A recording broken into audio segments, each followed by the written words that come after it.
9 minutes after 8 o'clock. Welcome to Island Tea on WINNFM, WINNMediaSKN.com. Don't forget you can catch us on TVC Caribbean. That's TV Caribbean, Channel 40 on the cable network. And of course, you can also catch us. We're having some transmitter issues at the moment, so you can listen to us live on WINNMedia SKN. You can listen to us on YouTube, Facebook, and also Twitch. Good morning, Kay. What's up? Good morning. I'm all right. What about you? I'm good. Just to say that AZ will not be in today. He's taking care of some housekeeping, more or less. I'm trying to get some things sorted out. There's an outside chance he might show up, but probably won't. So all the AZ addicts, let's just warn them. They're gonna have to curb their withdrawal symptoms. Good morning, Azard. Oh boy. So how are we doing today? I'm doing good. Tuesday just seemed to be on a slow for me. I don't know.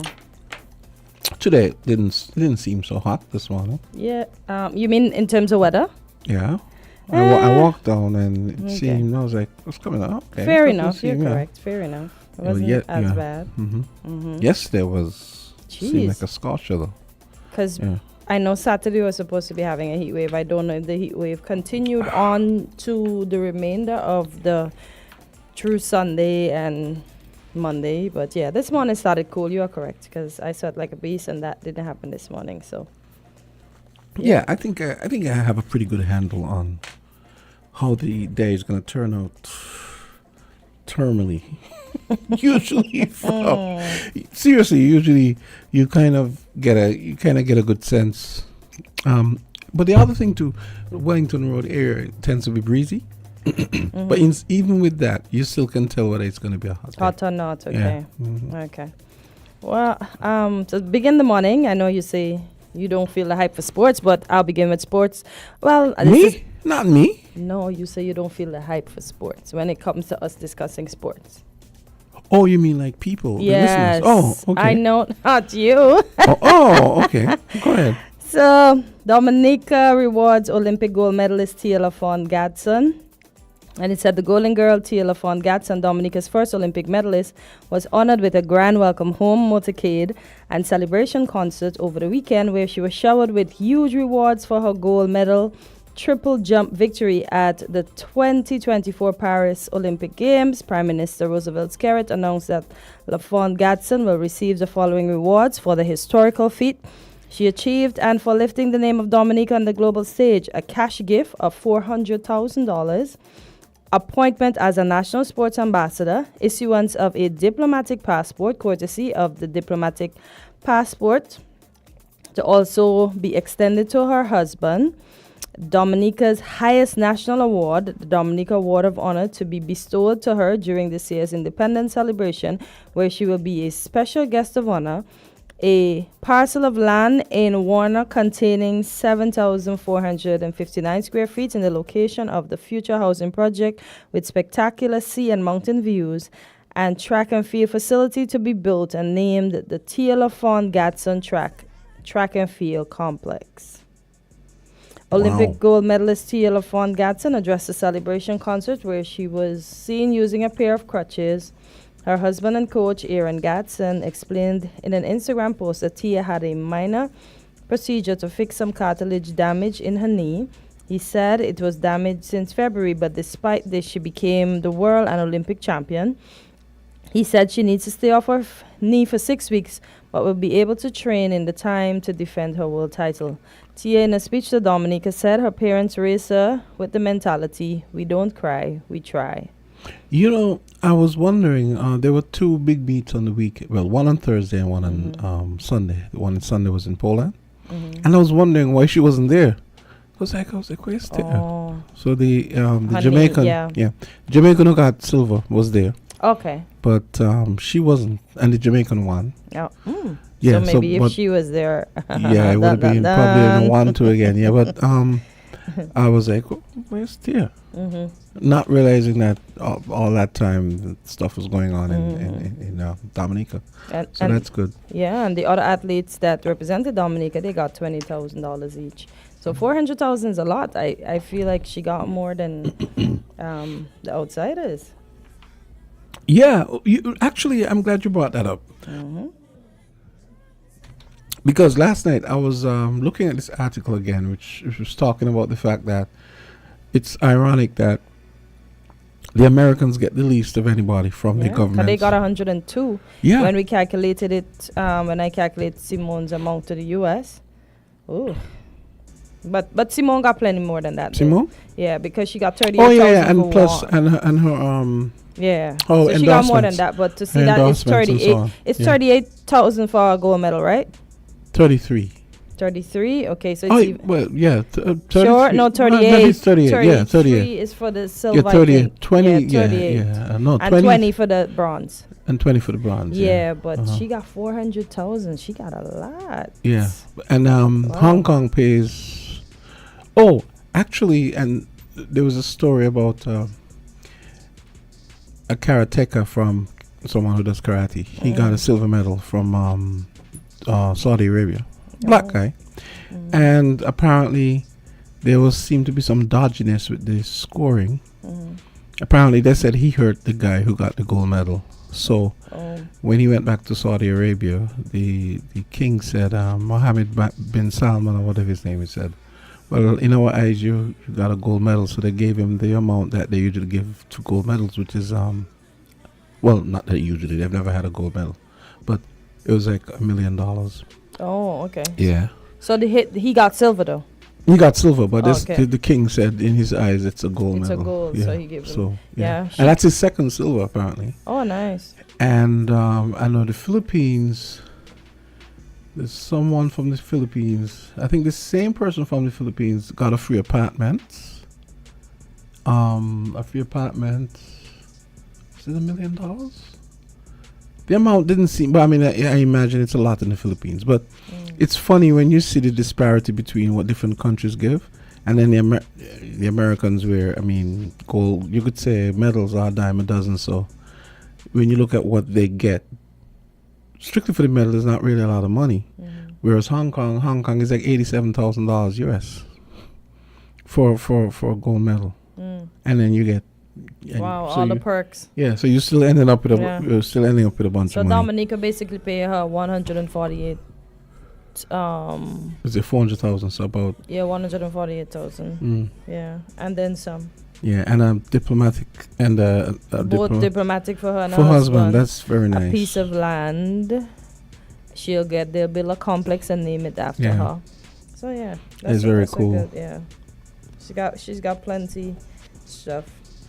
And it's funny because I was looking at this article last night, and because I remember I saw a similar article a few weeks just after the Olympics, and I was saying, I want to talk about this, but we never got to it, and so it's interesting that you spoke about that whole thing with Tia LaFonda. So congratulations to Tia LaFonda. I haven't heard anything about Grenada yet. They got 2 medals themselves. Yeah, I remember we spoke about their welcome home. Grenada? Yeah. Wasn't it? No, we haven't. No, done. we said St. Lucia did it. Grenada did it. Remember, I even showed you the picture with the guys and the governor and the prime minister on loop. Okay. Yeah, it's on loop. It's on loop. And I think they got land and other incentives as well. Yeah. It's very nice that and it's nice when the government goes the extra mile and helps you smooth the way traveling from country to country, especially when you have to travel so much, and you don't have to contend with some of the the problems that people who look like us have to contend with in certain countries. People assuming you're a drug dealer, you're a prostitute, all that kind of stuff. Because that's what happened. There's some countries you go, you're a black woman, they assume you're a prostitute, they assume you're a drug. No, it's true. Just because of our color, our beautiful color. Yeah. Or they assume that you're gonna come and stay. You're gonna come and stay illegally and all that stuff. Well, I see. Around this time, it's big celebration in London with the Notting Hill Carnival, Sunday and Monday. Yesterday, I think, was the last. Yesterday was it? Yeah. But unfortunately, these events, you pray and hope that they go over without incident. But this one didn't. This one was an incident-free. It says 3 people stabbed during London's Notting Hill Carnival. Police say. Yeah. Wow. So a 32-year-old woman suffering from life-threatening injuries. I'm trying to find. So more than 1 million people are expected to attend the carnival, a celebration of Afro-Caribbean culture that takes place every year on the streets of Notting Hill neighborhood in West London. Some 7,000 police officers have been assigned to the event, which concludes yesterday, Monday. Police said they made 90 arrests on Sunday, including 10 people who were detained for assaulting emergency workers, 18 for possession of offensive weapons, and 4 for sexual offenses. Hundreds of thousands of people came to Notting Hill Carnival today to enjoy a fantastic celebration. That was yesterday. The Met said in a statement, regrettably, a minority came to commit crime and engage in violence. Wow. Yeah, so they only mentioned the 32-year-old woman, but they said 3 people were stabbed. My only problem with Notting Hill has been the fact that whenever I watch videos on YouTube, it's most of the videos that get put up, it's never when they're playing soca. It's always when it's some kind of like dancehall, reggae, like street party, and then people in the comments would always say that too. It's like I mean, like we can't have anything. I mean, yeah, we have a carnival, and they always have to turn it into this reggae and dancehall or even hip hop thing. Who, we or them? Well, meaning people in those countries. Oh yeah, so like in this case, in this case, peltwaist music, as we say. The Jamaicans choose the time to go on the corner wherever, or in a square or the park, and it's nice, you know. It's not, because I've watched some of these videos. Said, well, this is nice, but it's a pity. I should have been hearing some soca, you know. Would have been, yeah. I mean, you can hear the soca when they're jamming on the road and so on. But you know, once they get to it, it's not that anymore. Yeah. Oh, and those 2 articles were from Loop, by the way. So just in case if persons were wondering. And there was something on the news this morning. There was a story I heard this morning. Apparently, there's some kind of textile plant is going to be set up here. Oh.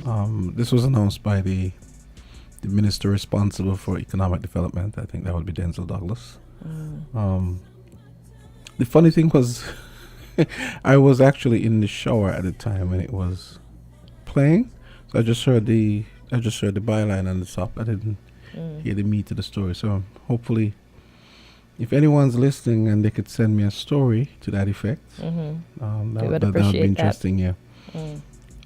So I want to see how that's going to scale. Oh, it was some investment from India, an investor from India. Apparently he went to India and set up some. So I'm wondering how that's going to work, because, I mean, India has the economies of scale, so I'm wondering how does it benefit the investor, and how does it benefit us to set up something like that here, given we don't have the economies of scale. So I'm wondering what market they're going to be making this stuff for, you know. Maybe to make it here to send it back. But that doesn't really make sense, though, right? Oops. You know, unless they're making some to keep. So I don't know. Maybe to you have a country with 100 elephants. 75 of the elephants make textiles, and then they set up a business with the mouse. And the mouse that doesn't make any sense. So I guess I'll have to. have to get to the bottom. Have to get the bottom of that to find out how that's gonna work. But that's good. It could be maybe it's like a upmarket. Maybe they're gonna be making upmarket clothing or something. You know, never know. Clothing that they can sell for more money for a different part of the world. Because to me, it doesn't even make sense making it over here for the Indian market. Even that, because you could make the same you can make the same targeted product in India and sell it for more as well. So I don't know. I know nothing about this stuff. I'm just talking. Well, you're doing a good job at talking for it. No. Or about it, I should say. I'm just good at contributing to global warming. That's all. I don't really like it, but. Oh boy. We have a call. Caller, go right ahead. Hi, good morning. Hi, good morning. Good morning. How are you? Giving God thanks and our God is great, you know. Amen. Absolutely. Good morning, Journey. Wonderful Savior we have. Yeah, for real. Dr. Douglas, make up that. I went to India in a thing called Ahmedabad, Gujarat, which is the industrial sector of India. Yeah. We were taken to a textile factory. When we drove up in the tour bus, I saw all of these motorbike. I know you like motorbike, right? So I thought it was a plant where they make bikes. So those are the things for the workers. We went inside. We saw the whole process. From the fiber to the cloth to the... India has more unemployed people than they could handle. Do you understand? Yep. With our income, with our minimum wage, who gonna bring plenty for that? Who is going to do that? Yeah, that's what I was wondering. It doesn't. The minimum wage alone. I have to say I didn't hear the full story, but Yeah, just, she said, something just want just to bring. yeah. Mr. Lord, mercy, man, Lord. Just processing you it don't got to make up that. at surface level didn't seem to make sense. You don't got to make it up. India has so many people who willingly will go into apply that. The wages are so low. You hear me? I mean, you can take up your thing where you could pay a penny a day. A US dollar a month. To bring it here for $4.30 or $4.50 a week. What do you think some of the plants them leave? They go into Asia or whatever. Where they could pay them penny, it would be unprofitable. So I don't know what got up in his head to say those things. What are they going to come here and do? Weave? You know, Trinidad makes cloth, right? Yeah. But our minimum wage is what, the highest in the Caribbean? Well, one of. And add to that the exchange rate. I mean, really, Dr. Douglas, if you ain't get nothing, you ain't get nothing. You have to make it up. Anybody in India, because I went, and you see the condition of life. I tell you the thing, this factory is massive, you know. Massive, they make all kind of cloth and they export them to Europe and so. What are they gonna make, clothes? Well, as I said, I'd have to reserve further comment until I read the full story. But if they make clothes, the market is too small for you to have, I think, factories. It's only uniforms they're making here. Yeah, so I was wondering, you know. Only uniforms, you know? Yeah. And that limits. Some island used to make and export. Some companies bringing in the same uniform from Trinidad, where they're cheaper. I think they Puerto do. Rico. Doesn't Sun Island export still? I don't even know. I think they must do to some I of think the so neighboring because islands, because I remember not massive like what they used to. Because I recall I went there a few years ago, about 2 years ago, to get something, and I remember them saying something about having an order to finish for St. Vincent or something. Yeah, I think they make something some like that, Montserrat and Willard. Yeah, Montserrat. Some of the Actually, nearby yeah, it was islands. Montserrat, something like that. Yeah. You know, so when I heard him speaking on these factories, I'm sorry, Lord Dr. Douglas, we could reason, you know. The cost of production is important. Then to get them from here to India. Look, in India, the amount of books, things are cheap.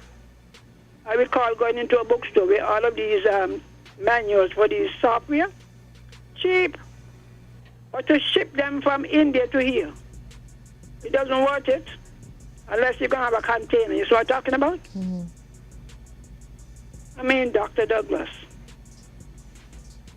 The site up there almost closed. As you said, the brush, saying it's brush company going.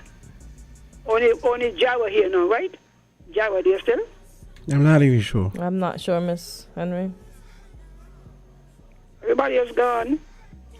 But I want to try and get some more. Let people move where the cost of production is the lowest because it will increase your profit. I'm going to try and get some more information because... Yeah. I hear him talking something as a Lord, man. Lord, man. Lord, you don't got to say them. All right, then. Okay, Okay, great. Miss Henry, thank you for your contribution. Okay, it's 8:29. We have weekly dose coming up, and you have the good doctor. She's here already, and today she'll be discussing gallbladder problems. So this would be a good time to go take a break.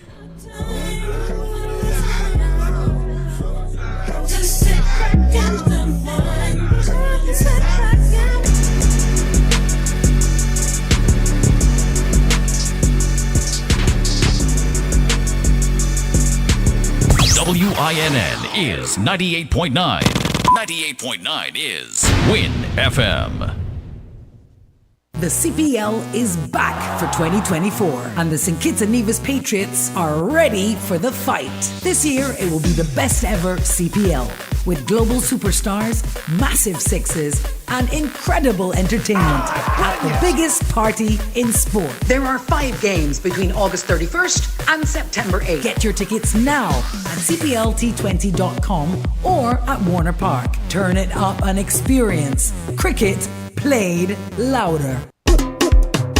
Have you heard the exciting news from Makana Ferry Service? Here goes! We've reinstated subsidized rates for 2024. So now you can travel to Sabre, Statia with a reduced return rate, and we introduce special same-day rates. Wait! There's more! You've asked for day trip to St. Martin? Well, now it's a reality! Yes, on the weekends. Also, with the introductory special same-day rates, giving you savings and affordable transportation options, where you save every time. And hear this, our new schedule now includes Anguilla. Go to www.makanaferryservice.com or call our local agents. Ship it for less at 869-466-1151 extension 2 or 662-3961.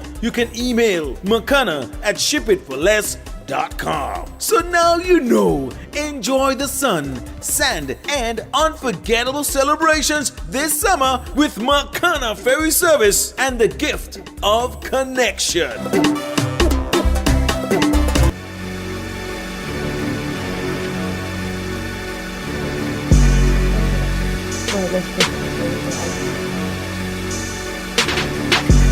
And it's 8:32 time for weekly dose, and we've got our returning medical champion.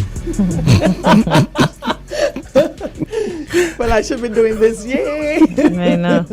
Flexing the muscles. Flexing the muscles. Indeed. So, good morning, Doc. Having trouble connecting to the internet. Check your Wi-Fi. Okay, Yeah, I did suspect there's something going on because I was actually trying to open the article, the email you sent, and I was wondering. Oh, what's happening? Yeah. Oh, well, good morning, everyone.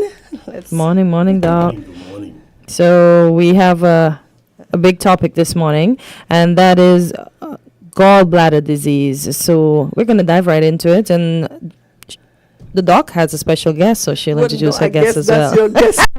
Well, yes. AZ, we got to fill in. Well, good morning, and there's a special individual here. Well, I give you greetings. My name is Kevin Miles. I bring you greetings from Dallas, Texas. Oh, Great yes. to be here this morning. Really. And I know many of you would have heard of the young lady that we spoke about months ago who was involved in a severe car accident. Yeah, this is my daughter, and she's quite to report that she's doing really, really well now. So she's Took up her and first walking? few steps. Oh, good. So we're praising God. That's the praise report. Amen. So let us dive right into it. So, biggest question: what is the gallbladder and what is its function? So we've spoken about many different health topics here, many different organs. So the gallbladder is a small little pear-shaped organ right under the liver. That's in your right side there, what we call the right upper quadrant. So that small organ is responsible for storing and concentrating bile. So the bile is made in the liver. It is sent down the pipes or the ducts, and it is stored and concentrated, meaning that it's made. We know about concentration. Some of the water is absorbed, and it's become thicker. The function of the bile, what exactly is bile? Bile is a substance made up of different things, but it's important in breaking down fats. So when we have a fatty meal, that bile is there to break down that fat and help in digestion. Okay. So that is the main function, to digest fats and break down the fats and store the bile. Okay. And what are gallstones and how do they block the flow of bile? So gallstones are what we call little deposits. When the bile is concentrated, think about science as well.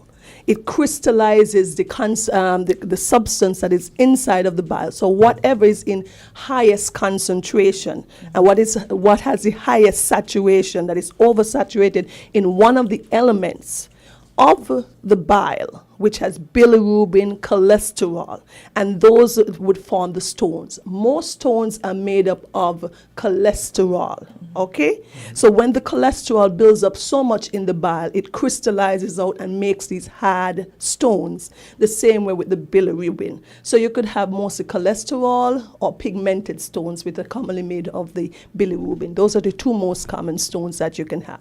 So anything that becomes highest in concentration, it becomes crystallized and form these stones, and that's where some of the problems with the gallbladder begins, usually with the formation of the stones. So what I'm hearing, Doc, is the gallbladder is actually just a storage place. So is it necessary? Do you got to have the gallbladder? Can it be removed? Is it a normal function? Well, we're going to talk about that because as we talk about the complications and what happens as a result of having a gallbladder disease, then you would know that it's an organ that we can live without because it's not an essential organ.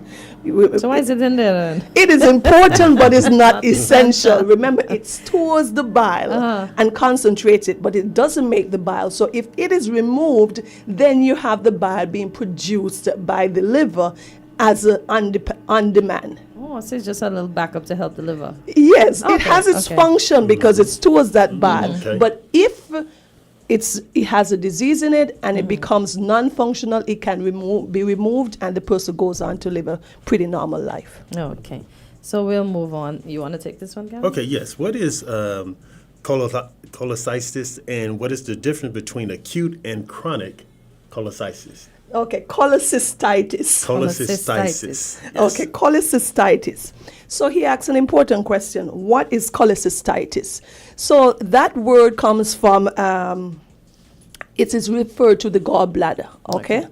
So cholecystitis, we've spoken about this many times, where there's an inflammation or infection, itis. Anytime we hear that term itis, we know there's an infection. So cholecystitis means that there's an inflammation or infection of that same gallbladder, okay? And we spoke about whether the problem is acute or chronic. So they're different terms, and you would have heard about some of this.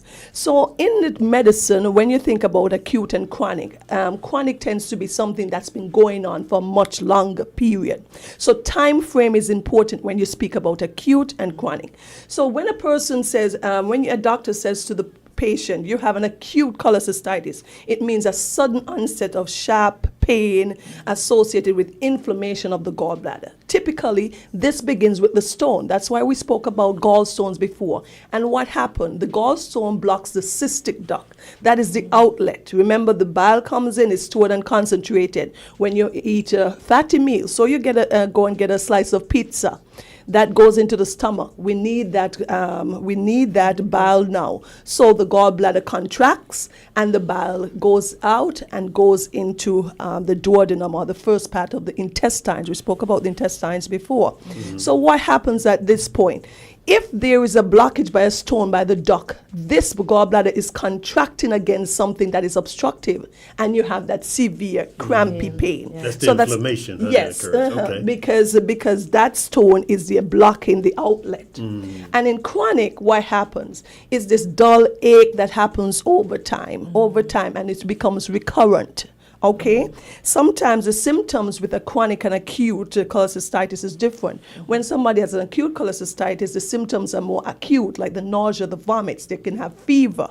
With chronic, because the gallbladder has been damaged over time, the symptoms are not so acute and they become dull and vague. You just have this discomfort sometimes. You say, oh, I just don't feel well. Usually it happens after I eat. So is there a time frame of these episodes? How long do they last? Oh, typically with an acute cholecystitis, ranges between 30 minutes to an hour having these acute symptoms. Okay. And it usually happens after the person would have had a big meal. You go out with friends, you have some barbecue chicken, you have some mashed potatoes, and you have some mac and cheese. So you have all of those that will come back and get you eventually. Yeah. I see you okay, go ahead. No, you go ahead. Ask your question. I was just wondering, you were talking about that. So, is there any relationship between cholecystitis and acid reflux? I like that. But when we speak about differential diagnosis.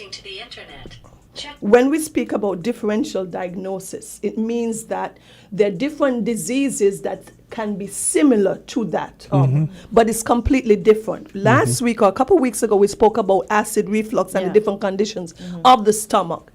The gallbladder is close there and the stomach is quite in proximity. So sometimes when you have symptoms associated with one, it may mimic the other, because you get the burning, you can get the discomfort, you get the pain, and sometimes when you have gallbladder disease, it is often misdiagnosed for peptic ulcer disease, acid reflux, until you go further and you have an ultrasound done to confirm that there is gallstones. So many persons can have it be misdiagnosed acid reflux because the symptoms are quite similar. You have the epigastric pain, discomfort, burning. What would you say to a doctor though, to get them to narrow down which one it is? Is it by the area? Is it the area or the region of the body in which your discomfort is coming? Or okay, so that's how the investigations and stuff that we often talk about. You have your initial symptoms, of course. You examine the patient, and then you have your diagnostic test that can confirm. And one of the most common thing you can order is an abdominal ultrasound. And that is very good at diagnosing if there's stones in the gallbladder, if there's inflammation around the gallbladder. Okay. And what region then would it be in? Oh, well, that is typically in the right upper quadrant. When you talk about quadrants, you divide the abdomen into 4 equal parts. Go down the midline by the sternum right down to the pubic bone, and you go across the navel. And you have 4 areas. You have the right upper quadrant, the left upper quadrant, the right lower quadrant, and the left quadrant. Why is it important in anatomy and in medicine? Because certain organs are projected in a particular space. So it gives you an idea. So typically, when you have pain in the right upper quadrant, immediately some of the organs that are projected in that area, you start thinking about your liver, you start thinking about your gallbladder, and that will kind of help you narrow down based on where the pain is mostly located. But you also have to keep in mind that pain can be referred as well to Jamster. So who's at risk for cholecystitis? Oh, I like that question. Who's at risk for cholecystitis? There are 2 males here and there are 2 females here. Who would you guess, Kortensia? Who's more at risk for developing a cholecystitis? I cheat here, but I think us. Yes, females are at a greater risk. Don't look at me. Johnson. You asked the question. You asked so the she question. gotta look at you. So females, typically it's classic. Most cases of acute cholecystitis develop in females. And you ask why. Usually associated with females in their fertile years, females who've had multiple pregnancies, typically the age of 40. There's some what we call it acronyms. Remember, we learned fat, usually in persons who are obese, female, typically in the female gender, 40, above the age of 40 is most common.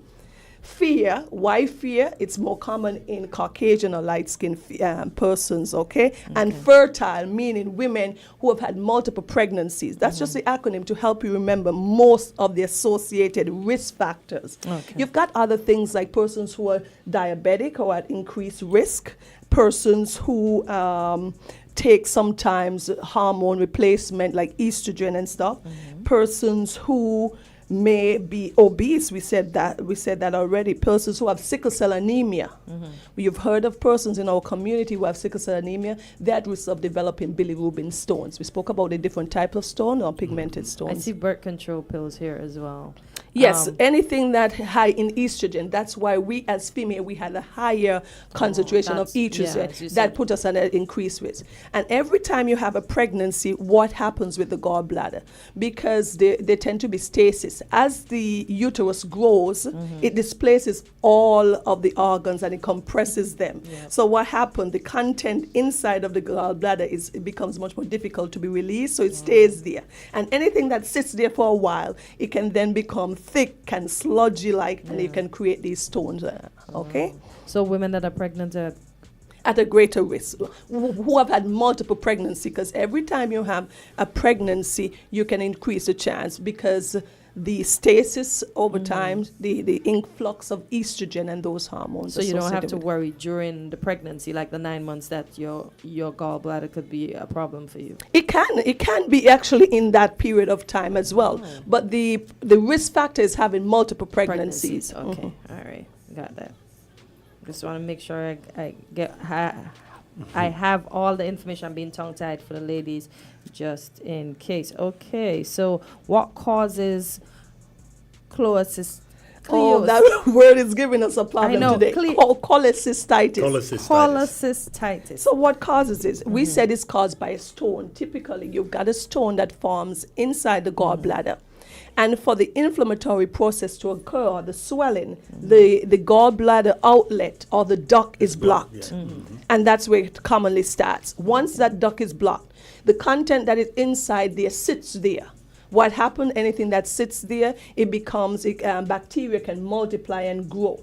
And it can then start the inflammatory process. The walls become distended, thickened.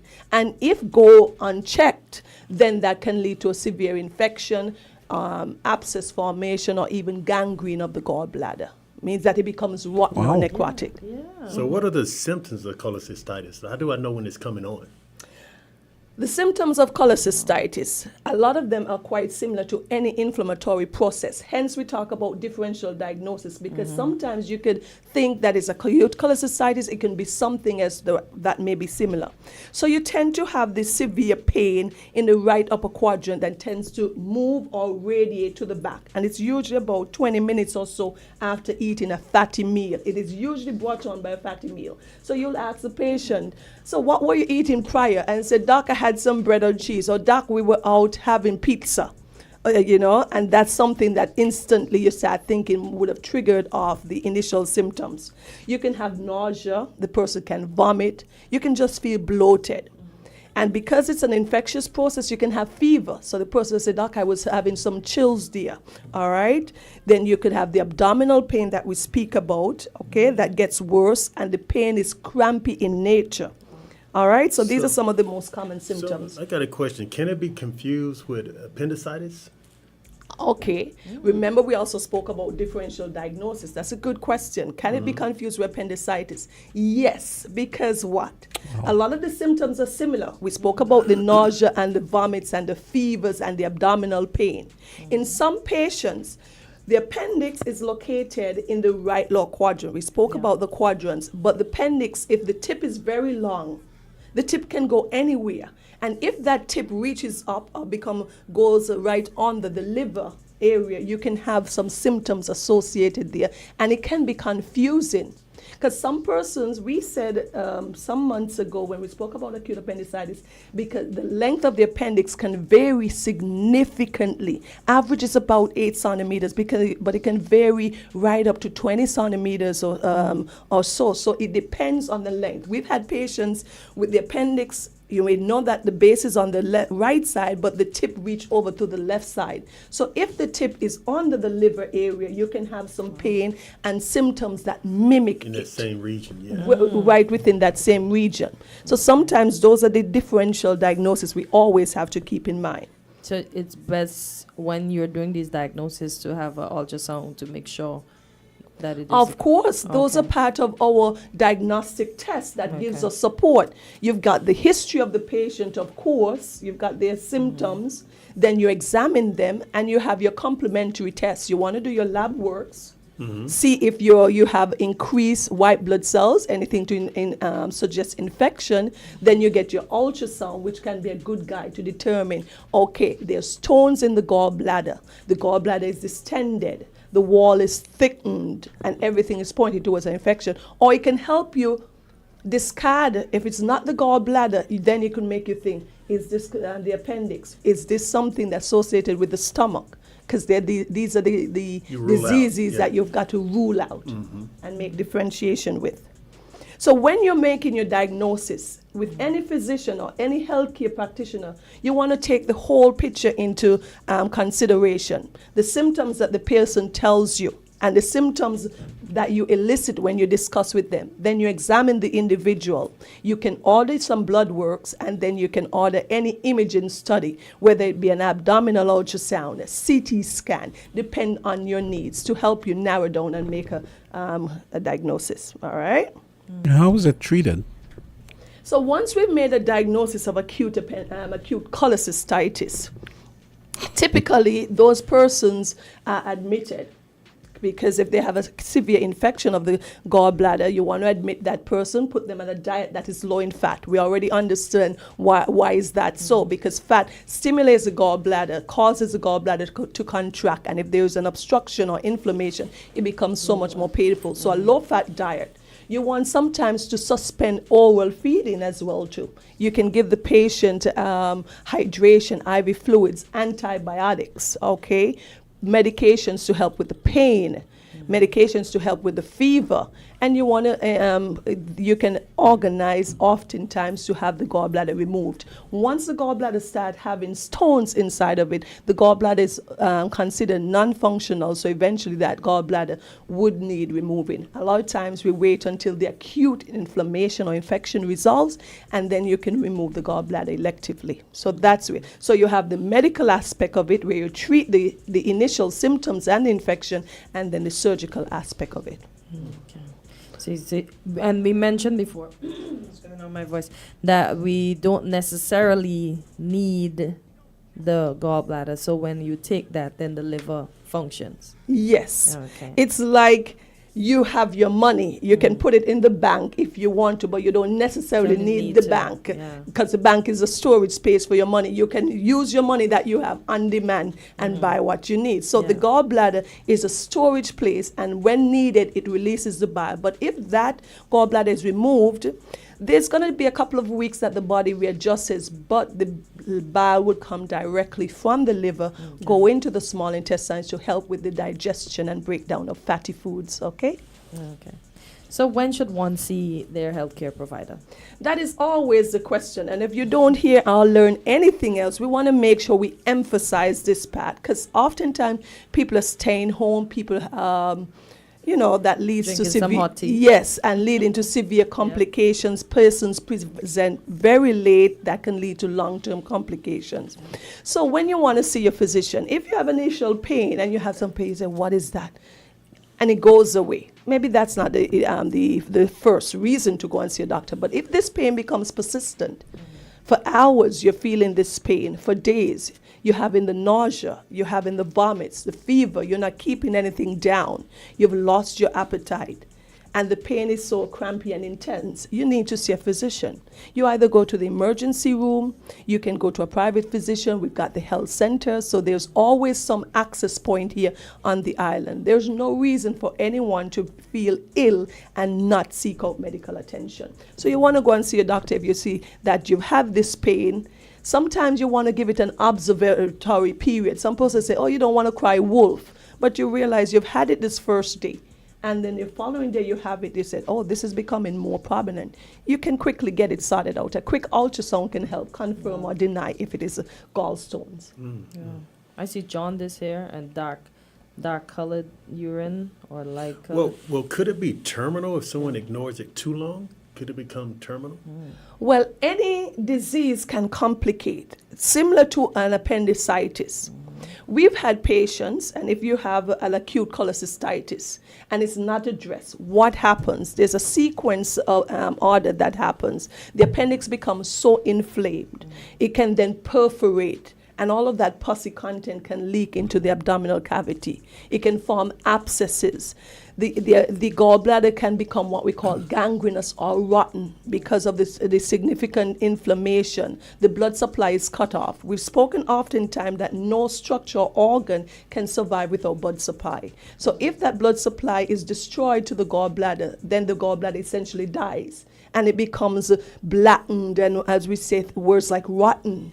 And then that it can lead to severe what? Sepsis. You've heard of words like sepsis, and that's what we do not want. Sepsis is that severe infection where all the bacteria gets into the bloodstream and create havoc, leading to organ damage and organ dysfunction, and that is how we lose patients. So we advise persons always to seek a first opinion, second opinion, even third, if you realize that your pain persists in any way, in any condition, and you're not getting the attention that you need. Have anybody ever presented themselves like that?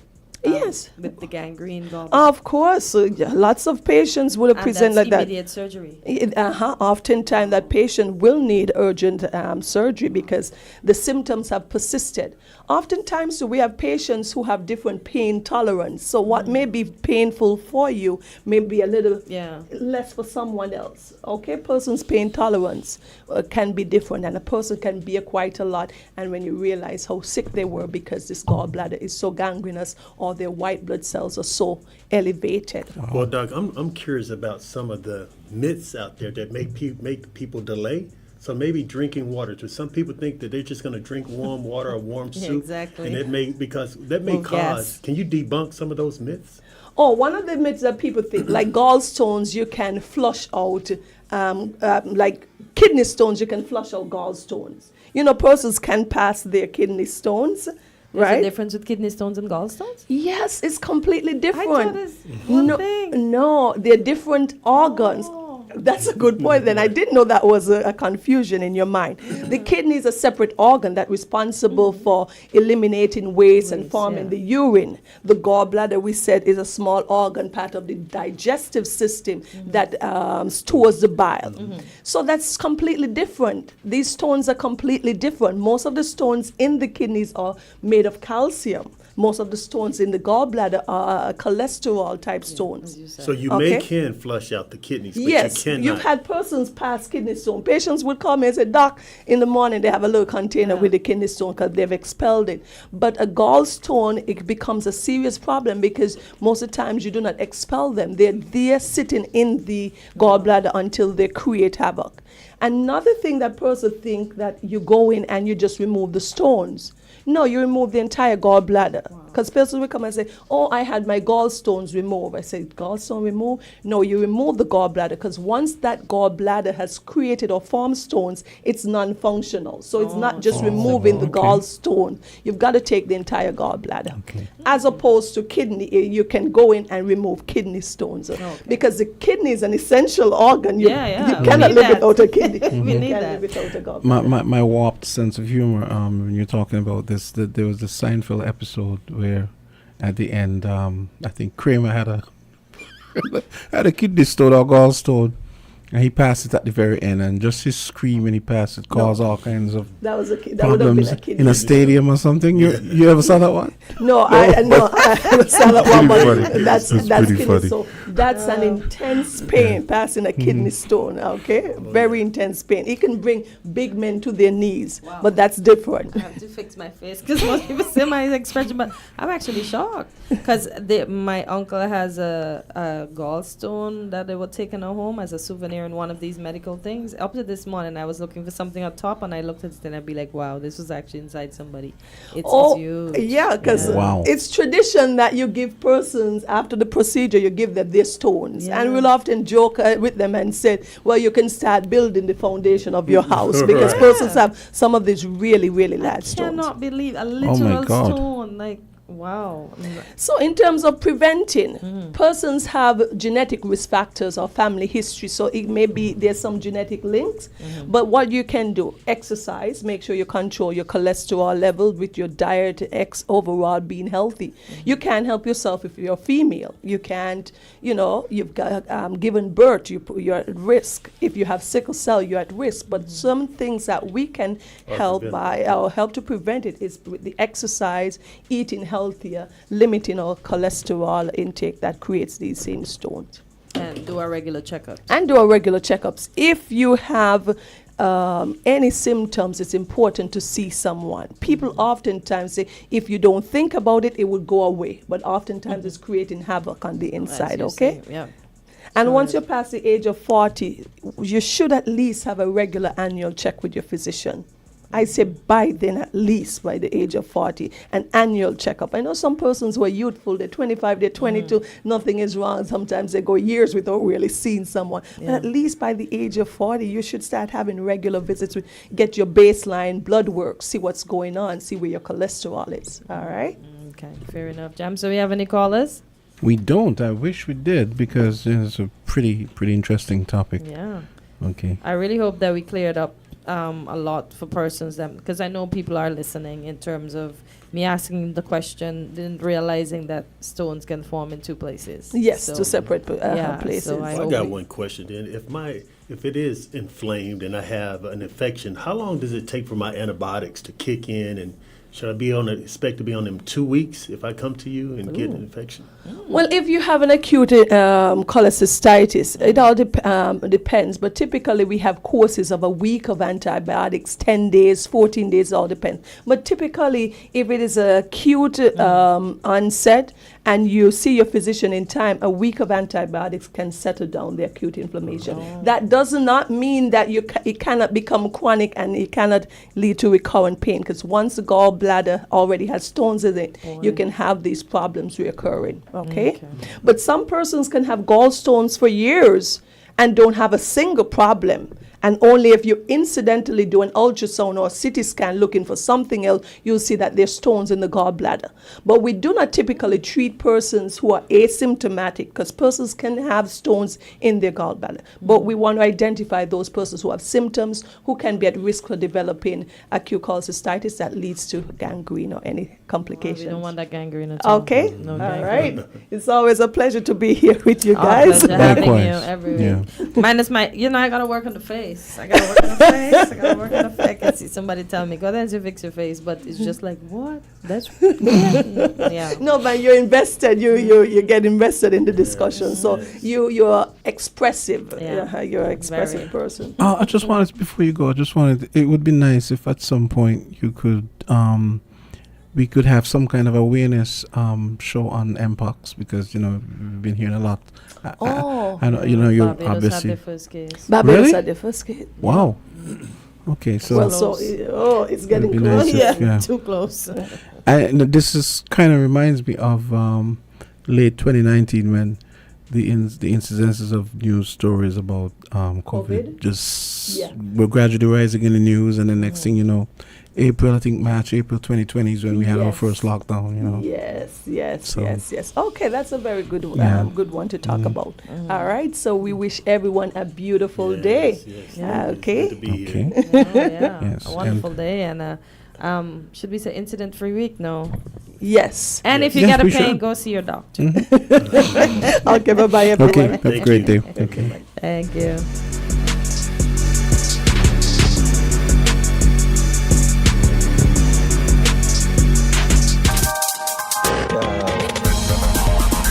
We're different. We're 98.9. 98.9. Win FM. Here are your hosts for Zanumat IGA Special. Rolling August 22nd to September 4th. Now, our Value Club Blue Tag Specials. Essential everyday barbecue sauces, just $7.99 each. Act 2 microwave popcorn, just $7.79. Essential everyday shredded and chunk cheeses, $7.99 each. Red Baron French bread pizzas, $13.99. Stone Ridge ice cream sandwiches, $19.99 each. Essential everyday reusable containers, $15.99. And now our very low weekly Value deals. Essential everyday pasta, $4.99. Essential everyday pasta sauce, $9.99. Essential everyday apple juice, $7.99. IGN Essential everyday peanut butter, creamy and crunchy, $8.99. IGN Essential everyday table salt, $4.79. Soft soap, liquid and soap, $9.99. Shop smart, shop value mart. Tell them in Spanish. Sea listo y haga sus compras aquí en Value Mart. Edinburgh Napier University, the #1 modern university in Scotland, is now recruiting for their September 2024 intake and is holding an information session at the Kuna Caribbean Conference Centre, located at the corner of Wilkin Street and St. Johnson Avenue, from 6:30 to 8 p.m. on August 27th. Edinburgh Napier University's programs, which include the AACSB accredited MBA and BA Business Top-Up for associate degree holders, are 100% online, 100% flexible, and 100% relevant.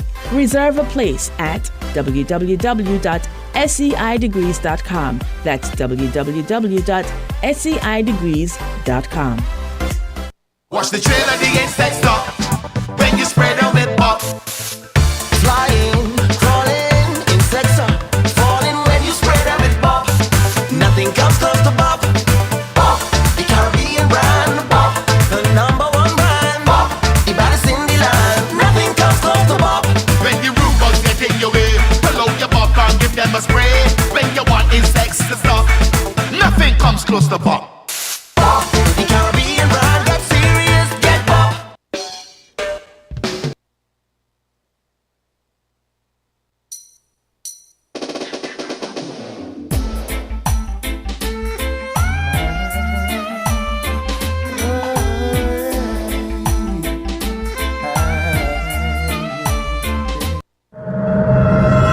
If you live in low-lying areas, be aware of the possibility of tsunamis immediately after an earthquake.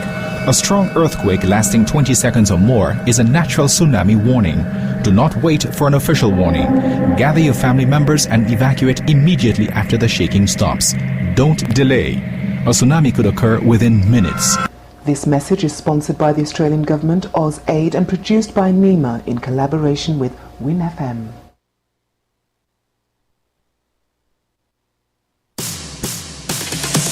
This type of feeling, it come again. This type of feeling, it come again. This type of feeling, it come again. This type of feeling. Respect and manners, everyone put up your manners. Respect and manners, let me see all of the jammers. Respect and manners, everyone put up your manners. Respect and manners, let me see all of the jammers. Oh yeah, yeah, we grateful. Time to make this stage full. Grateful, everywhere this stage full. We grateful. Time to make this stage full. Grateful. And let me go. Give me the unforgettable feeling. The unforgettable feeling. Unforgettable feeling. That is what I'm feeling. You don't make this moment unforgettable. You don't make this moment unforgettable. Make this day hard to forget. Make this time hard to forget. Make this fight hard to forget. Hard to forget. Hard to forget. Make this day hard to forget. Make this time hard to forget. Make this fight hard to forget. Hard to forget. Hard to forget. Chill. Flavor-rated, elevated. It's the way you feel. And the music taking over. And we are back. It's what time is it? It's 7 minutes after 9 o'clock. No, the mic boom was in my way. So okay. Yeah, so I had to move my head. Okay. Yeah. So, do you see that there's a next news article? Have you been on Loop? Loop, not for the morning. No. Okay, so there is article that says St. Kitts police enforce curfew for minors. Parents urged to comply.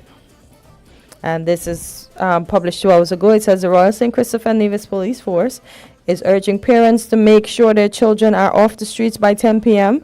in accordance with a law intended to protect the island's minors. According to Section 15 of the Criminal Law Amendment Act. I think 10 p.m. is too late, but anyway. Yeah, 6, 7. Children under 16 must be off the streets by 10 p.m. unless accompanied by a parent or guardian, or if they have a valid reason. The law, which is intended to ensure safety and well-being of minors under the age of 16, will be strictly enforced to maintain public order and protect the youth, police said. Officers are authorized to stop such individuals and, if necessary, escort them to the nearest police station. There they will be held until released into the custody of their parents or legal guardians. The police force said this measure, while it may seem extreme, is meant to protect children from potential dangers that may arise from unsupervised activities during late hours. The law mandates that parents or guardians of the minors must be immediately notified upon their child's detention. Parents and guardians are urged to be vigilant in their responsibilities. Failure to supervise minors effectively may result in penalties. Specifically, any parent or guardian who neglects this duty may face a fine of up to $500. However, no charges will be filed without a prior caution, warning of the consequences of persistent neglect of parental duties, the Royal St. Christopher Nevis Police Force said. The police force called on parents to work with them as they try to protect the country's youth. Yeah, it's a start.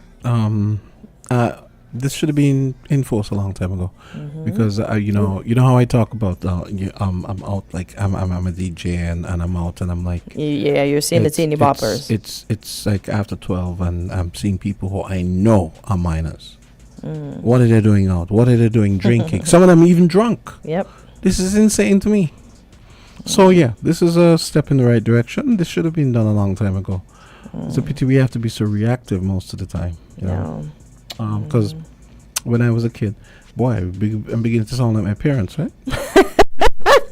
Yeah, I guess we all end up on that road. There's kind of an element of that because you know sometimes you have reactions to certain things and you say, boy, I'm beginning to sound like my mother or whatever. But it is what it is. When it comes to discipline, kids have to be taken in hand. Minors have to be taken in hand, and this is the kind of thing that should have been done a long time ago. But it's a good start. And I want to see if some parents are gonna act. You know how some parents, they go up to the school when a kid is disciplined, they go up to the school and cause problems. I want to see if they're gonna go across the station and cause problems. I want to fight with the cops. They're gonna have to pay. I want to see, because it's ridiculous. This is a good start. Yeah. 10 o'clock to me is too late, but it's a good start. But is it gonna be remain in force? Because we start things hot and then we drop it like a hot bake. Yeah. Because when we have the season that's coming up, so they have to be out with their parents in the carnival time. They just can't be bunched up as children. I hope this is not going to be relaxed for carnival, because this carnival is when you see a lot of this, and you know, I mean, I couldn't be out. They're hanging with their friends. Yeah, listen. And I'm not saying that's the reason, but I mean, objectively, it is. It's problematic if a minor is out after certain times. Because we don't know what else they're getting into. Caller, go ahead. It's 9:12. Good morning to everybody. Good morning. Hey, what's up? Our greetings in Jesus' name again. Amen. As always.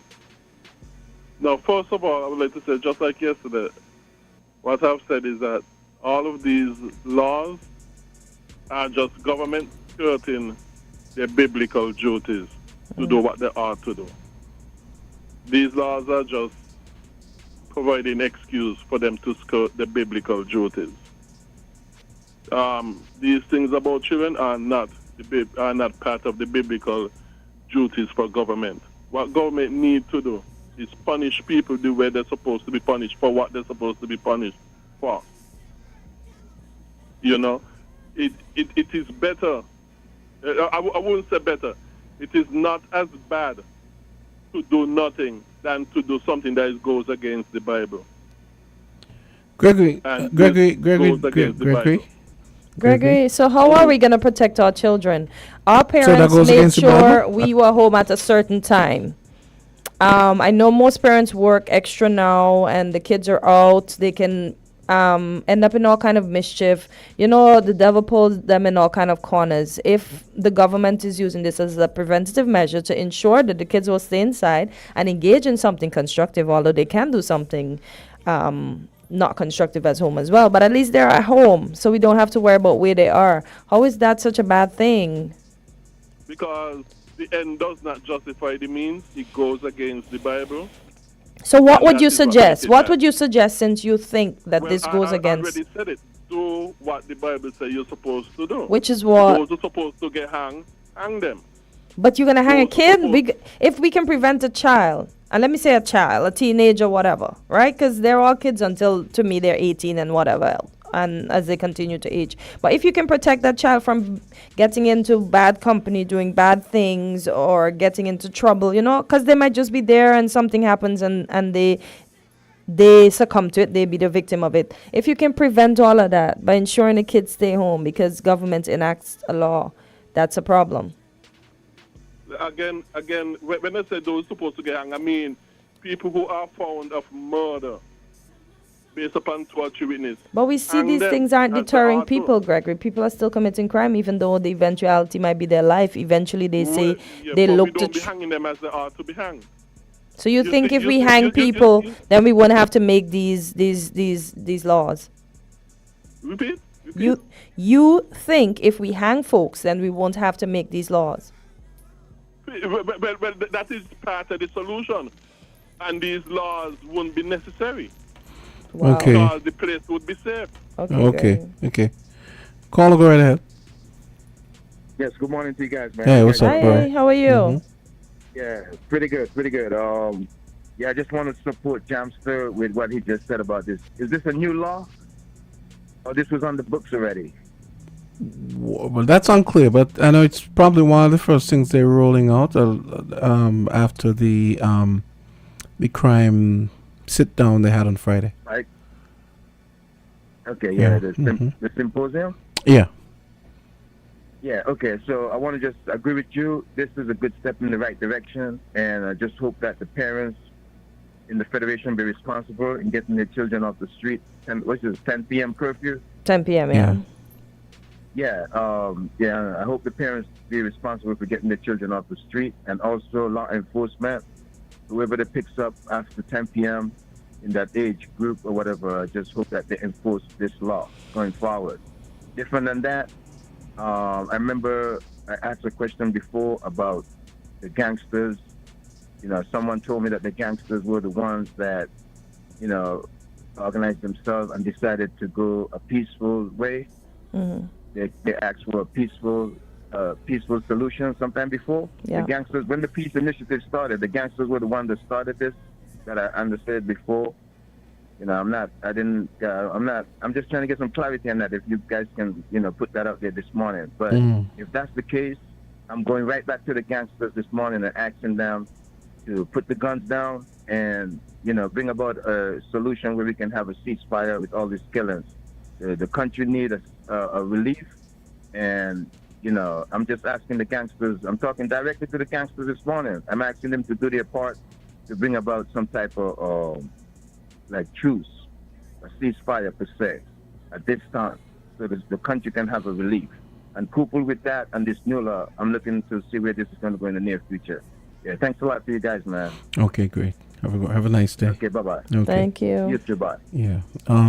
But you know, there's been some talk that this is not strictly gang on gang warfare. It's some other stuff which I'm not going to get into. But anyway, point is, people are dying and it needs to stop. Yeah. Big time. But I don't listen. Anyways, I'm not even gonna bother. Yeah, and they did talk. I did hear a news item on the weekend as well about. You remember I was talking last week about the radar stations that they're supposed to be setting up for, you know, keeping an eye on the shoreline, coastline of both islands. Yes. So yeah, apparently they really are in the process of getting those. So that's good. I know they're getting drones. I heard the Prime Minister mention drones. So that's good. We gotta keep the place safe, man. Mm-hmm. We don't need another soul losing their lives. Yeah. So yeah, that's the first thing they've announced. So let's see what else is to come. I empathize though for the officers.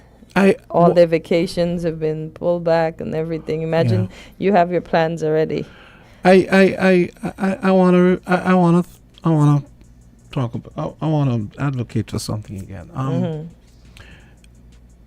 Do you think that possibly they should consider liability for parents?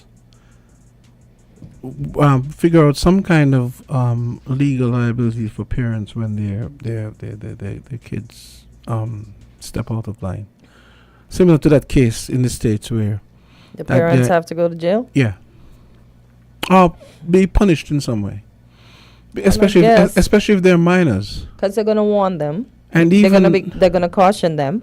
Then I think they're gonna enact the charge the next time, and then the third time we don't know what's gonna happen. So these kids. No, I mean, if it's something egregious, like say a 15-year-old stabs someone or something like that. That's what. That type okay. of thing. Yeah. That's what I mean. I'm not sure. The parent down here might debate that they didn't do it. Yeah, you certainly didn't do it. You didn't parent. That's what they didn't do. Oh boy. So you're right. I'm even thinking, okay, let's say this kid was parented well, and then it just turns out a different way on one day. Because, we have days when people just, how does one deal with that? Because people might say, oh my God, he comes from such an upstanding family. He was such a nice boy, or she was just a nice girl. And what happened on that day? Well, the overarching policy should be liability on the parents, but you take each one on a case by case basis. Okay, you fair still enough. you still have some case by case basis built in as well. But like overall, But we don't have children that Lord Jesus, cover our children. None of our children, I don't think, would ever do that. But there's a lot of other bad stuff they could do that might not rise to that level, but it's still problematic. Lord. And school's just about to start, so we're gonna. I mean, skipping school, even that parents should be held liable for. But no, what if your parents said, "Oh gosh, okay, your parent working hard. Your parents send you to school. I understand where you're coming from, right? Your parents send you to school, and then you just decide you're going to skip school. You go hang on the beach with your friends. You joyriding in a bus. I'm going to use things that are pertinent to us here in St. Kitts. Or you just go on and hang out by a friend's home that shouldn't be hosting you because their friend's way older than you, etc., etc. How is that the parent's fault when the parent's thinking their child's in school? It is the parent's fault because you didn't instill in him that school and education is a priority right now if you want to make something of yourself, if you want to be able to support your family, and if you want to stay out of jail. Okay. But why would the kid still follows a friend? Because some people are. Why would a kid even think of that if they're not being taught shown at home? Yes, exactly. Why would you even figure? Oh, they sent me to school. I think I'm gonna go to the beach. I mean, Well, what about an innocent parent that thinks the child's in school, but the child's not in school until they get a call? Because they have to go to work early. Because look, for parents that work at the factory, let's say one factory is still working, and they have to go the breakfast, the kids' clothes are ironed and everything, and they expect the kid to leave the house at a certain time. But you could argue the parent is an offender to some degree because the parenting doesn't rise to the level where the kid recognizes that, hey, I shouldn't be cutting class to go to Frigate Bay or whatever. Yeah, you have a point because we back in our day and your day, we would have think twice to call or go ahead. On Island T, we would have thought twice to cut school. Caller. Yes. Good morning. Hey, good morning. I want to please be brief because there's another caller as well. Go ahead. I want to comment on the statement coming from Dr. Douglas concerning the textile. Yeah. Whatever it is. My thing is, have Dr. Douglas ever seen the working condition in these textile factories? Like, for instance, in Bangladesh, they would lock these people in these buildings. I remember the last time they had a fire in one of them. People get killed in there because they couldn't get out. So I want to say to Dr. Douglas, we are not going back to those conditions where we used to get up on the industrial plant. And here's a caveat. Every year we go to the UN, UNGA, and we mention Taiwan, which is good. But look at what Taiwan has done. They have signed a direct foreign investment with the United States worth $65 billion plus to build these semiconductor plants. If you see the area where they are building these plants, I think it's needs to fit in there. These are the kind of jobs we want for young people. You can imagine people coming out of CFBC and you're telling them the only place they could find a job is up in a textile factory. We don't move away from that. We don't want that. How about we approach Taiwan to build one of those plants? Give people clean jobs. Yeah, that does sound like a good idea, but trust me, how do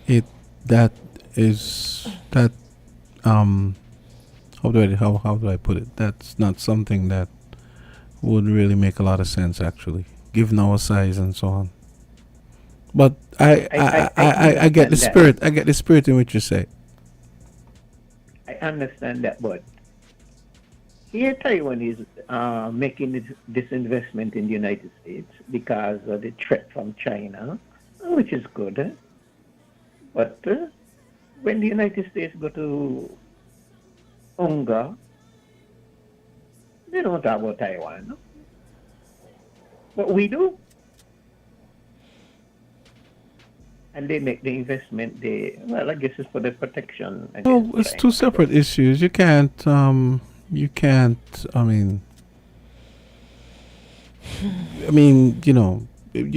really blame the Taiwanese for that. I think it's good that we do stand up and advocate for them at the UN. And I really wish that the Americans would have more backbone and stand up to China where that is concerned, because for all intents and purposes, Taiwan is a sovereign nation. And no, they are not. They are not. No, I'll say for all intents and purposes, in everything but name, according to China, they are. That's what I'm saying. That's what I mean. I mean, in everything but name, they are. Right? And as far as in everything but how the Chinese view them, they are. But that's why I say I think the Americans need to stand up to the Chinese, because this is a fairly recent change. I mean, what year was it? I think it was back in the 70s they were recognized as a nation, and then apparently when they opened relations with China under Nixon, if I remember correctly, that's when that changed. So, I mean, what is China going to do, No, I disagree. There wasn't a nation. It's just that the United States had diplomatic relations with them, which they had to switch back to China. No, what I'm saying, they actually had a full-fledged seat at the United Nations and everything, as Taiwan. That's what I'm saying. Yeah, and due to the Olympics, they were called Taiwan. And technically they are not a nation. That's how the UN look at it. They are not, because they're wimps. Yes, because they are wimps. I mean, what my name for the United Nations is? The useless nations. I mean, look at what's look at what's going on in Ukraine. Imagine you can't remove Russia from the Security Council. It's ridiculous. Well, because they are permanent. But that's what I'm saying. There should have been rules where that could have happened. So useless nations. Well, don't forget we got a lot of resolutions against Israel and nothing does happen. Yeah, there you go as well. Yep. There you go. All right, man. Okay, great. Nice conversation. 9:28. We did have another caller. Yeah, hopefully they could call back. Yeah. So, and yesterday we were talking about apparently. Someone was telling me yesterday that they were loving the conversation we were having about about the education. Oh, that's sweet. The examination stuff and so on. Mm-hmm. And I think we had said we were going to continue talking about the reading aspect today, and the science. I mean, we really do. We really do need to work on our science and reading, and science includes math as well. I remember this young lady. She's a grown woman now, married with kids. Her name was Melissa Bryant. Listen, that little girl, she walked around always reading a book. Melissa Bryant, light skin. Yeah, Melissa. Yeah, Melissa always listen. Melissa walks around and listen. She was always reading a book. I don't know what her profession is now, but I know her. She's good. Her kids probably are going to be the same way because I'm sure she kept reading. I don't know if she's a lawyer or what. I don't know her profession. Yeah, but she used to come here. She was one of our interns. Oh, okay, yeah. She when my dad was the pastor at New Testament Church of God on Central Street, she was one of the attendees. Sweet little girl. Yeah, she was very positive, and I know Melissa would have gotten far in life because Melissa was always reading a book. And now you don't see any kids reading any book. Yes. All you see is them kids with a tablet playing dress up. Yes. With somebody. Good morning, caller. You're live on Island T.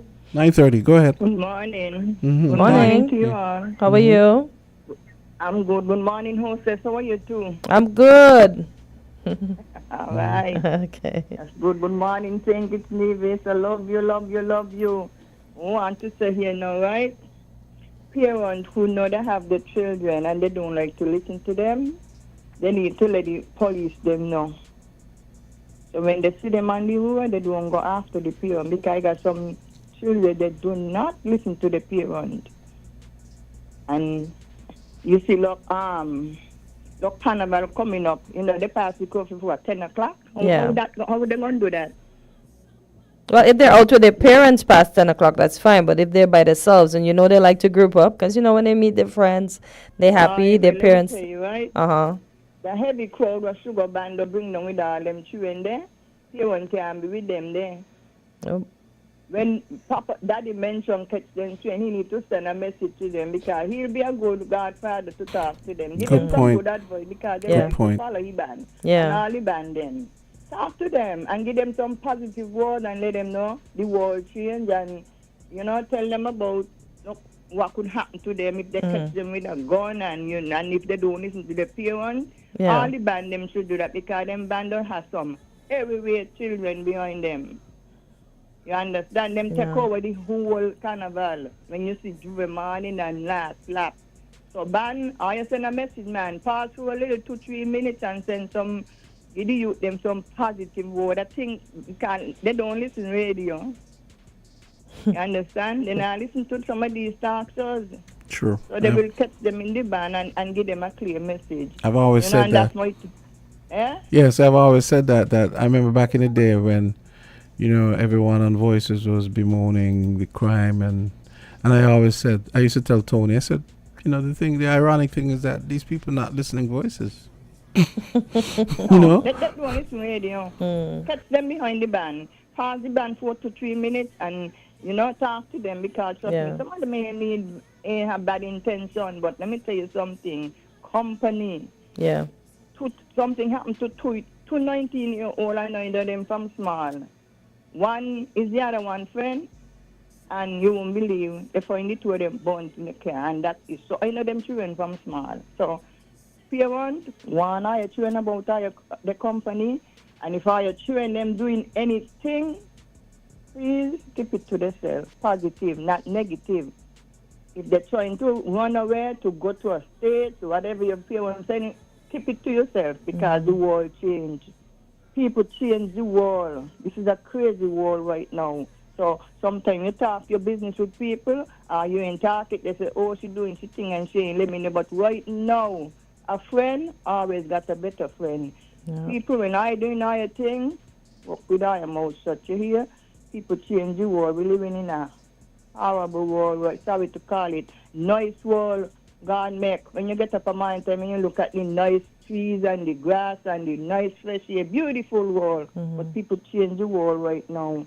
And that's all I got to say. And now you have a blessed day. You hear we think it's well with this crime because crime all over the world. But them crime happening in St. Kitts, it looks strange to me. Long time, when you see somebody fighting somebody, you used to say, leave the man ain't trouble you. And they will say, if you were in the next country, you don't get it. But now that ain't happening no more. It's happening right now in St. Kitts. You hear? Yep. So that's my 2 cents today. And St. Kitts, I will sorry, a young man. Are you listen to your parents? You hear? If I have a problem with anybody, go to the police and let them know this person harassing you. And these young men, I can be raising children and want to be in gang. I only passing it down to our children them. You understand? That's my 2 cents for this morning. Okay, Right? all right. Thank you. Okay, 9:34. We're gonna take a quick break and come back.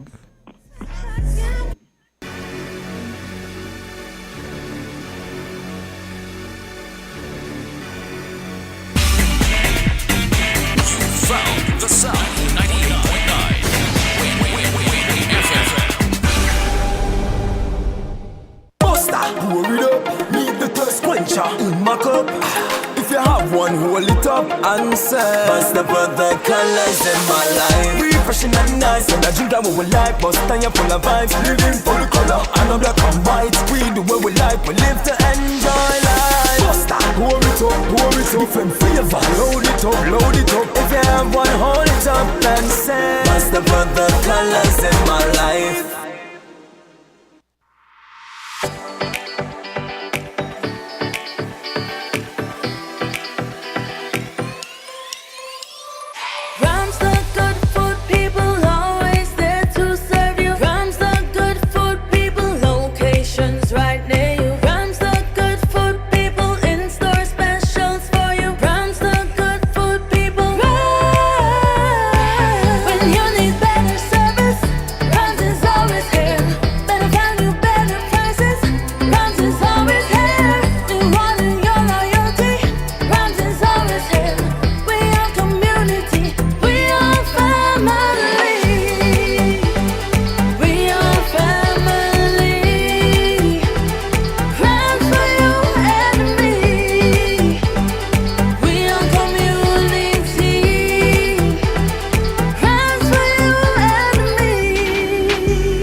And we are back. So as we said, we were going to speak about the 2 subjects that is everybody asks for, math and English. And then normally they ask for 5 subjects. Can anyone tell me what are the 5 subject requirements? And someone might chop it up and say, oh, it's for the work that you're going for. Like, let's say you're going for accounting. Accounting might be an asset. Business might be an asset. But what are the 5 subjects? We're all almost every application is asking for 5, right? That's a good point. Yeah. So what are the 5? And you mentioned sciences. Do you really think people do sciences now? Well, I mean, I just meant in the sense of us trying to build up our, let's say, creative capacity and research and that kind of thing, where we rather than just being consumers, we have a handle on sciences where we can create things for ourselves. And medicine, I mean, there's all these plants. There's all these plants around here. Don't mind me chuckling. I'm just thinking. Medicine, construction, cosmetics. Well, see, I don't know the amount of science that is being done in school at this time. Even industrial pursuits like metalwork, metallurgy, carpentry. I mean, there are a lot of. No, I mean, I'm looking at it in a very holistic way, right? Yeah, I don't mean anything with my face or on my I face. know, I'm just processing and thinking. But I do remember the governor of the central bank saying we're gonna have all these accolades behind our name, but eventually most of the work is gonna call for tradespeople. Yeah, and a lot of people don't do it because people look down on work like that. Like, I don't. But those are the people that make the most money. I don't understand that mindset because in a day somebody makes what you make in a week. If everyone flew a desk 5 days a week, who's gonna clean up the garbage? Who's gonna make the furniture? Who's gonna make the desk that you're sitting at? Right? And this is why this is where I can see math being important. Caller, go ahead. You're live on Island T. Of course, math is important. Absolutely. What about English, Miss Henry? If you're going to sell fish, you got to wait. Yeah, and you got to collect your right money and give back the correct change. Yes. But and most likely they expect you to do the math in your head. Yeah, quick math too. 6 pounds of fish. You got to go on your table 6 times 12. Yeah. 15. You know, and even with the trades, they should be done properly. Not stopgap. So that when you finish your apprenticeship period or your training, you could actually do something. Because sometimes some of the tradesmen and the women, they actually hide what they do. Because they don't want you to come as good as them. You know that, right? Yeah, and I don't understand. I never understand that because each one teach one, right? And reach one. You're going to take away the business. But no, this... So even down at the technical college. Oh, boy. Sometimes you'll be surprised. You send your son or your daughter, whatever. And they use them for their own purposes. But then they're not skilled enough to go and hold down a job or take up a job. So we need to know what we're doing, and we have to be pushing the maths. Everybody don't have to do trigonometry, you know. I think this is a mistake. But Miss Henry, let me ask you. You understand? Miss Henry, let me ask you a question. Do you think that the way math is presented, that it might be too abstract, and maybe they need to work on making it more practical? That's true. And relatable. I tell you, with the deductive method, that's what I learned in Teachers College. You don't just teach, but somebody train. Oh, Miss Henry. Remember Alvin Thomas? I never forgot him. Yeah. With the sciences. Miss Henry learn, man, when we go physics, they just give us the formula, say not here. So they're not really helping you, you know. If you're able to see how they come by the formula, how they deduce it, you know? Yes. So you could use the same deduction to do other things. But when you have people are pushing towards the syllabus, and some of the schools are not equipped, they don't have the material. Because they know you need certain things, just like how they know you need a lab. You need a lab for maths too. I agree. And even these skill things, you don't have enough material when you're doing the trades. You're doing carpentry. You're doing high school. Even the very labs, some of the things, the chemicals, they don't have. You know, so we got to get serious. But we have got to get our children away from this thing about they get 10 subjects, and then they can't go nowhere with them. They can't go to university with them because they don't have math. They don't have English. And nowadays, you're saying to people. teach, you need not only math and English, you need social science. You're saying people have 10 subjects and they don't have math and English? Yeah. That doesn't make any sense. They do human biology, then they do biology. They're doing piece a piece. Piece. No, it's true.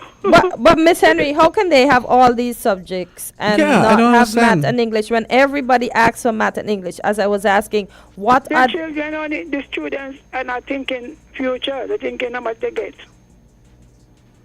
That's crazy. How You can understand what I'm how can saying? you have 10 subjects and not have math and English? So how did you? I don't know. What do you mean? You could Wow. easily, you don't see the not PE, this E, that E. Wow. They are good, but They shouldn't. thing They, you must say, they, look, they shouldn't you got allow to- that. They shouldn't allow that. and then you can't go UE.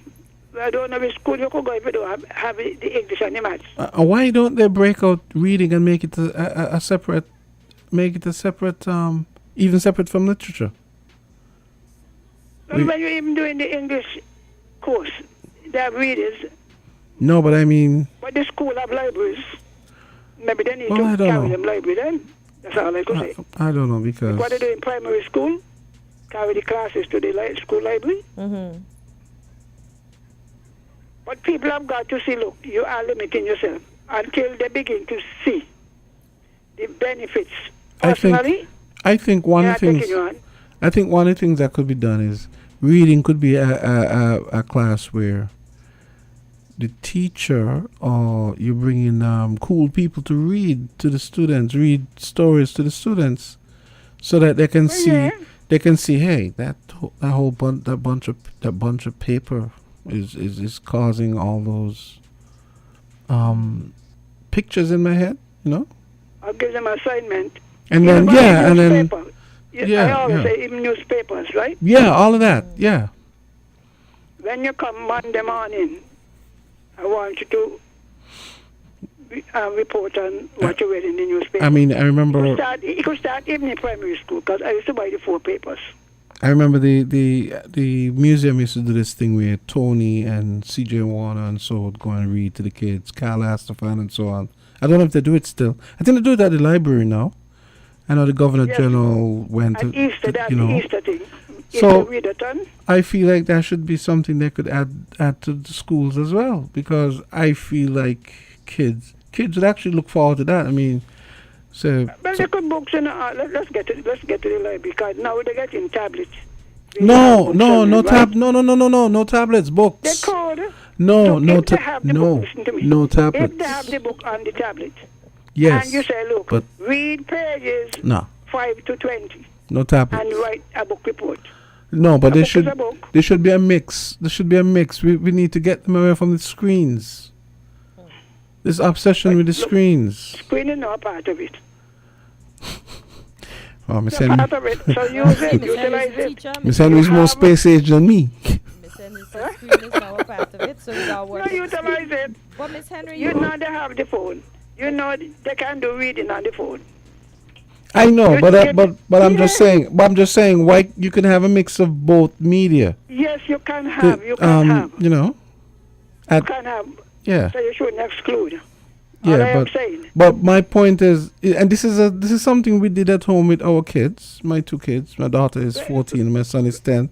When my children and my grandchildren, then they're known to be readers. Yes, understanding that. When they're voracious readers too. Yes, and you know.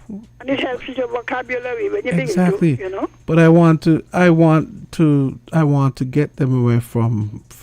I want to listen. I want I want the paper, the book, and the paper thing, the paper with words on it to take roots before you really roll out the tablet and the That should be done in primary school. yeah. The schools have libraries. The children must take out a book and come back and report on it. And the parents, when they see the children come home, let them read it or let them read it to you. Okay, someone just joined you, Miss Henry. Caller, go ahead. Hi, good morning. Hey. Good morning. Oh, my mind ran off on you this morning. We were wondering what happened to you. I hope you're okay. Oh, Figure you yes, went I on went vacation or vacation. something. Yeah, I figured. Yeah, I went on vacation. Yeah. Okay. Which one is that? What's that? What Mrs. Henry said? She said, which one is that? Which one is that meaning? No, he said he thought you run away. No, I said I thought you went on vacation, so I was right. Yeah. Yeah. Okay. You got to take a little respite You can't sometimes. find them. Anyway, so you could get it on. concerning the math that we were speaking about, I remember when I used to teach math that I had a particular textbook which spoke about practical mathematics. So I think, at least back then, I don't know if it's changed now, we dealt so much with theory. We deal with vectors and trigonometry and calculus and all those things. Okay, but from a theoretical point of view. And the theory is important because really and truly, even though you might have all the computers in the world, they use the theory. You have to go back to first principles, use the theory, and then design the programs and systems for the computers to make it easier for us to use. But that book basically showed the importance of every part of the syllabus, right, to practical life. And I think that is what was missing or is missing now. Okay? If you're teaching something theoretically, yes, the first principles are important, but when you show how, for instance, take vectors, I guess because I thought about that when I was flying, vectors, how important that is to a pilot doing his job. Yes, it's automated, okay, but that's built into the automated system. And I think that would spark more interest in mathematics when you realize just how practical it is, you know. So that just crossed my mind.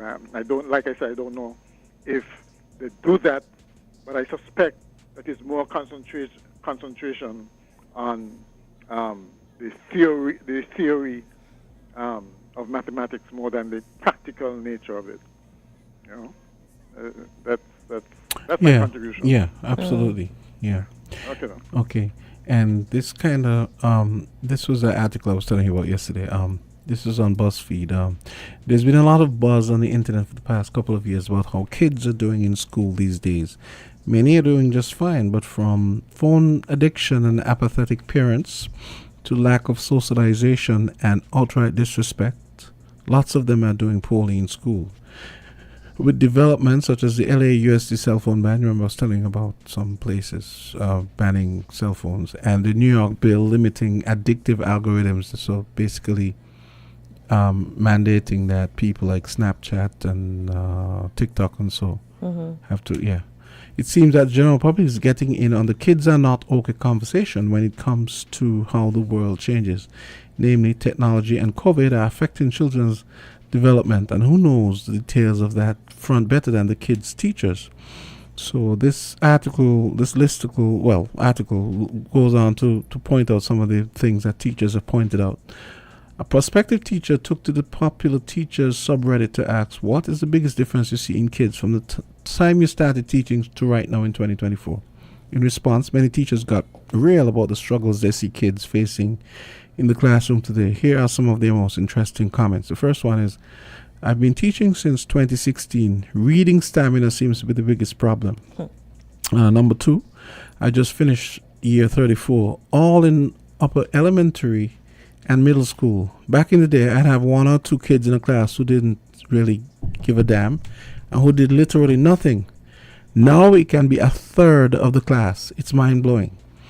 I will have several assignments over the course of a trimester where less than half of the class will get the thing done and turned in.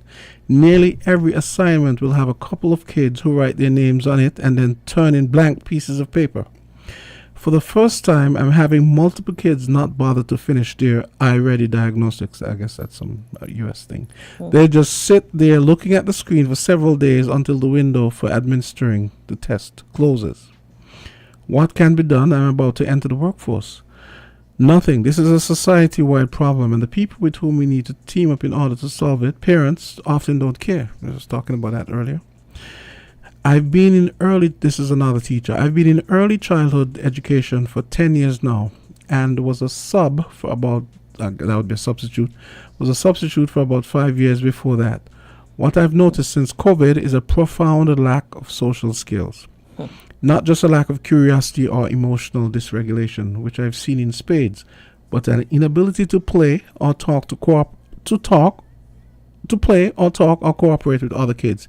Each kid is his own little island, and they have zero interest in visiting other islands. Another one says, I've literally had to teach 5-year-olds how to play basic toss the ball games or work together to build a wall of blocks, whereas before they would be coming up with wacky Calvin ball type games on their own and pulling everyone under 4 feet tall into the game with barely any effort.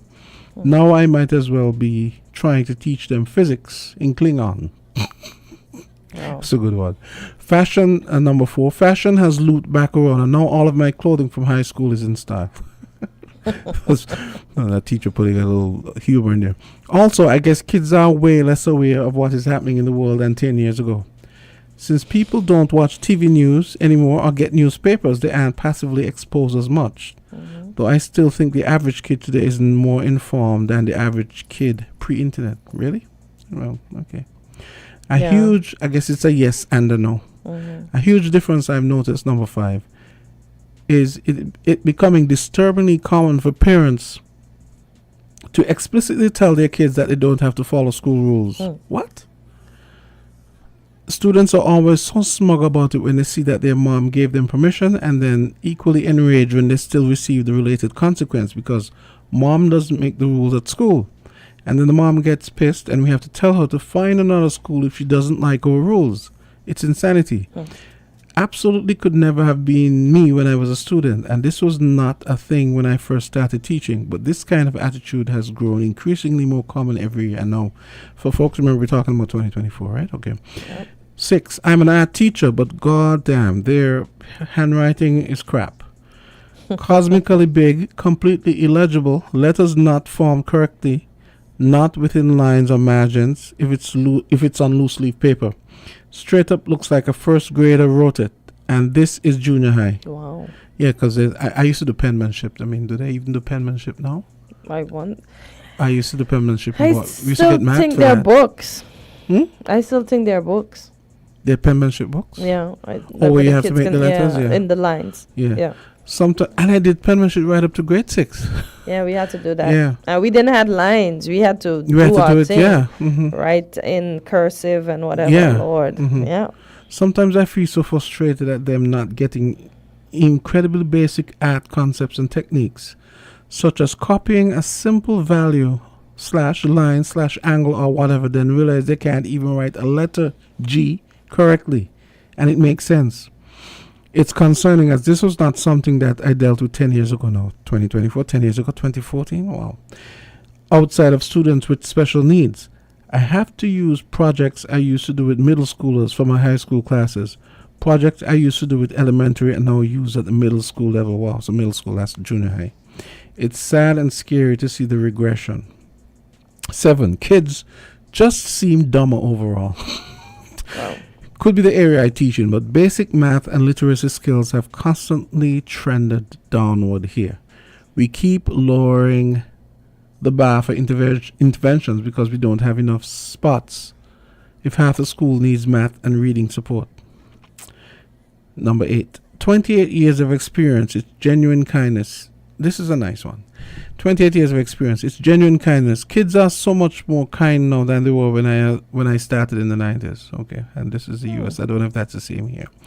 They are so accepting of kids of different races, gender identities, and intellectual differences like autism. Accepting isn't even a strong enough word. Kids who would be in such different social circles due to peer pressure in the 90s are friends now. I'm a straight white guy who was in high school in the 80s. I wish I was brave enough then to be as kind as kids are now. Don't you think they're kind because they're taught and they're aware? Well, because even with the gender that's situation, true. that's being pushed. It's part of the social engineering they do. So, and in fact, to me, I feel like that seems to be more of a priority with their system than actually teaching them anything. Yeah. You know, because they might not even know the capital of their state. Because remember, bullying, bullying is a big thing over there. So they're trying to ensure everybody's inclusive and included. Number 9, level of curiosity. It's almost non-existent today. When I started in the 90s, there were always a handful of students in every class that wanted to know why. But in recent years, it's either Just tell me the answer, or who cares? Just mark it wrong. Oh boy. Wow. No. Number 10, the kids, I'm just going to do 10 for now. The kids at my current school in the Deep South are quantitatively and qualitatively and got analytically much less intelligent than those at my last school. Wow. In all respects. It's fascinating in a sad way. All humans are programmed to learn a language, so we all have the same machinery, but my former students believed in their machinery and my current ones don't. They just assume everything is too foreign, and it's just funny and embarrassing to talk different. Let me do one more. When I sub number 11, I rarely see students reading books or drawing for fun, Yep. even in art class. They mostly use their laptops, phones to listen to videos or play games, with no headphones, of course, because to hell with everybody else, right? But even more baffling are the ones who are told to put devices away and just sit in complete, listen to this one, and just sit in complete and total silence and do nothing but stare at the desk the entire class. They don't do worksheets, they don't do homework, they don't draw, nothing. Yeah. Crazy. We used to doodle. Remember, we used to doodle at the side of our book, so we had a specific, the back of our book was our doodle page. Like we did a little art stuff. I don't know. And you know, all this stuff, I mean, it's true. Yep. Wow. Which is why we just had a call. Caller, you can try and call us in quickly, and we'll take your call before we close off. Let me see. What was this call here saying? Yeah, kids. We need to bring reading back, and then once the kids are good at reading, they're gonna be good at everything else. And we just need to bring the math back, and the kids need to practice. Someone said 10 p.m. I was in bed by 7 p.m. every school night. I don't know what kind of parents you have walking around, and I agree with those, because when you think they are reading, they're watching something else. Good point. David Solomon says it wasn't being enforced because people, apparently the 10 o'clock thing was on the books, but they won't enforce it. Okay. It wasn't being enforced because people wanted leniency and more freedom. Now they want to blame the government because they failed their children. Let's take this call before we close off. Caller, go right ahead. Yes, hello. Gregory, no. Sorry. I don't want to hear it. Mm-mm. Not having it. This is why we need strong leaders who won't succumb to public pressure.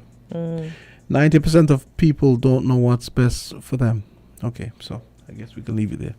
And Gregory's going to come with the Bible take. I mean, Gregory he never has a practical, real world contribution. It's all about the Bible, the Bible, the Bible.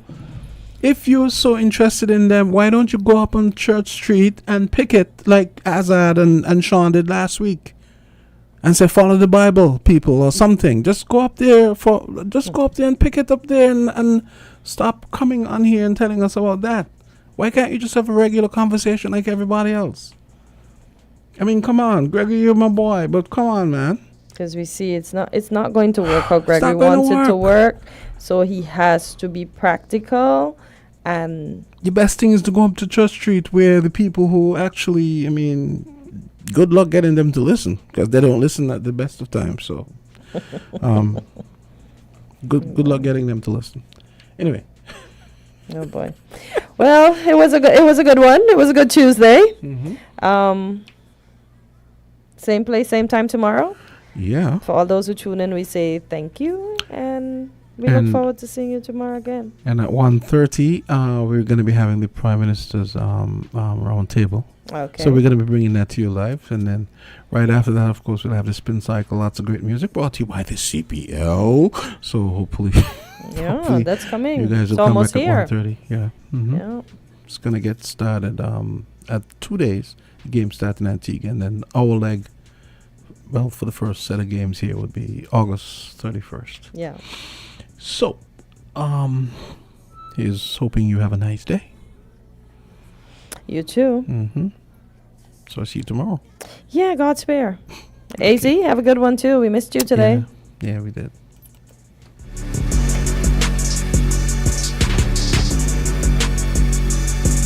Tea time, calling night, noon and morning. Tasty biscuit, just can't resist it. Tea time, calling night, noon and morning. Tasty biscuit.